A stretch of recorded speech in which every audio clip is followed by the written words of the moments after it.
Chicken കറി വെച്ചിട്ട് gravy ബാക്കിയുണ്ടോ? അപ്പം അത് വെച്ചിട്ട് നമുക്കൊരു ഈസി എഗ് റോസ്റ്റ് തയ്യാറാക്കാം. വളരെ ഈസിയാണ്, എന്നാൽ വളരെ ടേസ്റ്റിയുമാണ്. ബാച്ചിലേഴ്സിന് വേണ്ടി സ്പെഷ്യൽ റെസിപ്പിയാണ്.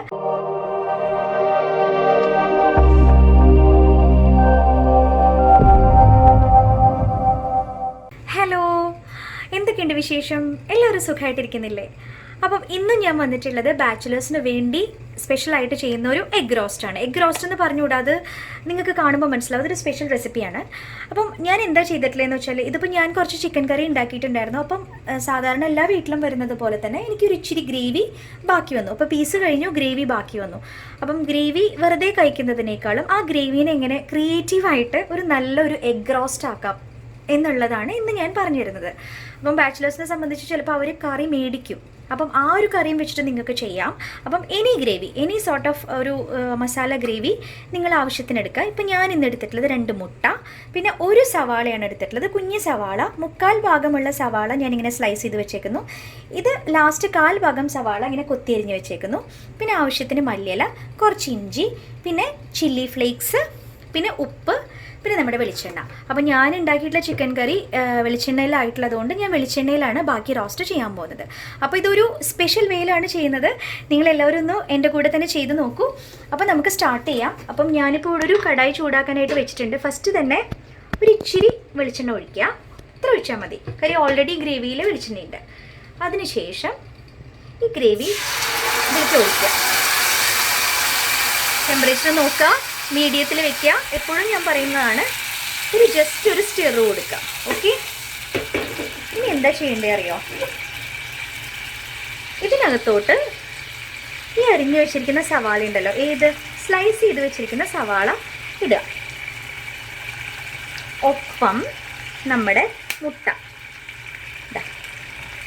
ഇതിലേക്ക് പൊട്ടിച്ചൊഴിക്കുക. ഒരു മുട്ടയും കൂടെ ഉണ്ട്, അതും കൂടെ പൊട്ടിച്ചൊഴിക്കുക. ഉപ്പും പിന്നെ നിങ്ങൾ നോക്കിയിട്ട് ചേർക്കുക കേട്ടോ. എന്നിട്ട് നിങ്ങളിത് മൂടി വെക്കുക. അപ്പോൾ മീഡിയം ടെമ്പറേച്ചറിലാണ് ഞാൻ ചെയ്യുന്നത്, മീഡിയത്തിൽ തന്നെ വെക്കുക. ഇനി ഇത് ഇടയ്ക്കൊന്ന് നോക്കുക. ഇപ്പം ഗ്ലാസ് ടോപ്പ് ആയതുകൊണ്ട് എനിക്ക് കാണാൻ പറ്റും. അപ്പം ഞാനിത് മൂടി വെച്ചു. അപ്പോൾ എഗ്ഗ് വേകുന്നത് വരെ നമുക്കൊന്ന് വെയിറ്റ് ചെയ്യാം. ഇടയ്ക്കൊന്ന് തുറന്ന് നോക്കുക. അപ്പോൾ ഒരു 4 മിനിറ്റ്സിലാവും, 3 to 4 മിനിറ്റ്സ് മതി. പക്ഷേ എങ്കിലും ഒന്ന് തുറന്ന് നോക്കുക ഒരു 3 മിനിറ്റ്സ് കഴിഞ്ഞിട്ട് കേട്ടോ. നമുക്കൊന്ന് വെയിറ്റ് ചെയ്യാം. അപ്പോൾ 3 മിനിറ്റ്സ് ടൈം ഞാൻ നോക്കി നിൽക്കുമായിരുന്നു. അപ്പം 3 മിനിറ്റ്സ് ടൈം കഴിഞ്ഞു. അപ്പോൾ നമുക്കൊന്ന് തുറന്ന് നോക്കാം എന്തായി നമ്മുടെ എഗ്ഗിൻ്റെ അവസ്ഥ എന്ന്. ഏകദേശം വെന്തിട്ടുണ്ട്. ഞാനിതൊന്ന് തിരിച്ചിടുവാണേ. കണ്ട ഈ ഒരു പരിവാണേ. ഇത് നമ്മൾ തിരിച്ചിട്ടിട്ട് ബാക്കിയിരിക്കുന്ന സ്ലൈസ് ചെയ്തിട്ടുള്ള ഉള്ളി, 1/4 ഭാഗം കൊത്തമല്ലി, 1/4 ഭാഗം കൊത്തമല്ലി കേട്ടോ, ഫുൾ എടുത്തിട്ടില്ല. ഇനി നമ്മളൊരു കാര്യം ചെയ്യാൻ പോവാണ്. ബാക്കിയുള്ള ഇഞ്ചി ഞാൻ കംപ്ലീറ്റ് ചേർത്തു കേട്ടോ. അപ്പോൾ ഇനി ബാക്കിയുള്ളത് ഒരു ഇച്ചിരി കൊത്തമല്ലിയും പിന്നെ ചോപ്പ് ചെയ്തിട്ടുള്ള ഉള്ളിയും മാത്രമാണ്. അത് നമ്മൾ അലങ്കരിക്കാൻ ചേർക്കുന്നതാണ്. ഇതിങ്ങനെ ഇട്ടിട്ട് വീണ്ടും ഒരു 2 മിനിറ്റ്സും കൂടെ മൂടി വയ്ക്കാം. അപ്പോൾ വീണ്ടും 2 മിനിറ്റ് സമയം കഴിഞ്ഞു. അപ്പോൾ മീഡിയം ഫ്ലെയിമിൽ നിന്നും ലോ ഫ്ലെയിമിലേക്ക് ആക്കിയിട്ട് നമ്മളൊന്ന് ജസ്റ്റ് ചെക്ക് ചെയ്യാം.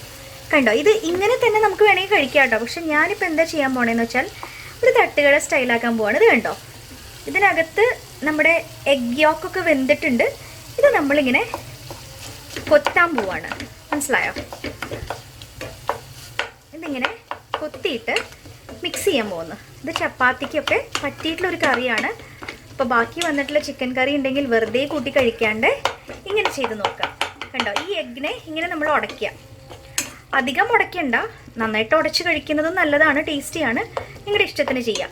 അതൊക്കെ ഓരോരുത്തരുടെ ഇഷ്ടത്തിന് ഉടയ്ക്കുകയും പീസസ് ആക്കുകയും ചെയ്യാം. ഇനി ഇത് ഇങ്ങനെ തന്നെ ഇട്ടിട്ട് ഒരു 2 മിനിറ്റ് ഇങ്ങനെ ഇളക്കിയെടുക്കുക.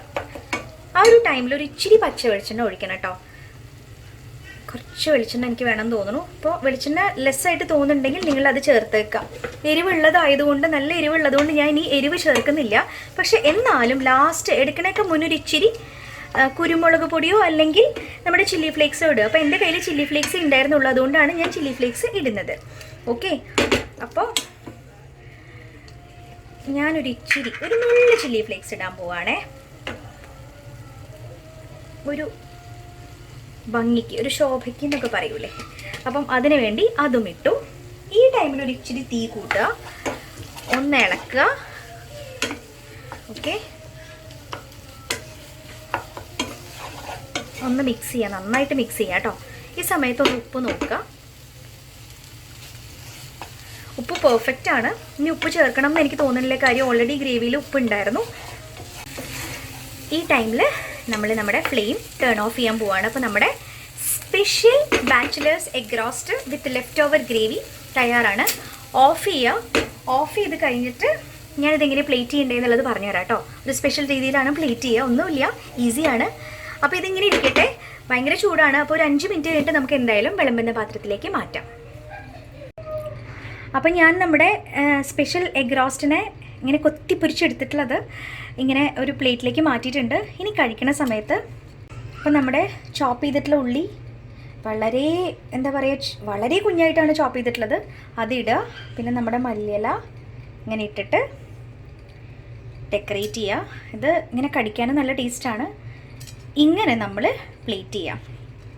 അപ്പോൾ എത്ര എളുപ്പമാണ് അല്ലേ? ഇത് വളരെ ടേസ്റ്റിയാണ്. അപ്പം ഗ്രേവി വെച്ചിട്ട് തന്നെ ചെയ്യുക. ഗ്രേവി വെച്ചിട്ട് ചെയ്യുമ്പോഴാണ് അതിൻ്റെ ഒരു യഥാർത്ഥ രുചി കിട്ടുള്ളൂ. ഭയങ്കര എന്താ പറയുക, ഒരു ക്രീമി എഗ് എന്നൊക്കെ പറയണ പോലെ തന്നെയാണ്. നമുക്കിത് ചപ്പാത്തിൻ്റെ കൂടെയും അപ്പത്തിൻ്റെ കൂടെയും ഒക്കെ കഴിക്കാം. ഇപ്പോൾ ബാച്ചിലേഴ്സിനെ സംബന്ധിച്ചിട്ട് വളരെ ഈസിയാണ് ഇത് പ്രിപ്പയർ ചെയ്യാനായിട്ട്. ഈവൻ ദോ അവർ വാങ്ങിക്കുന്ന കറിയാണെങ്കിലും വീട്ടിലുള്ള കറിയാണെങ്കിലും ഇങ്ങനെ ചെയ്യാം.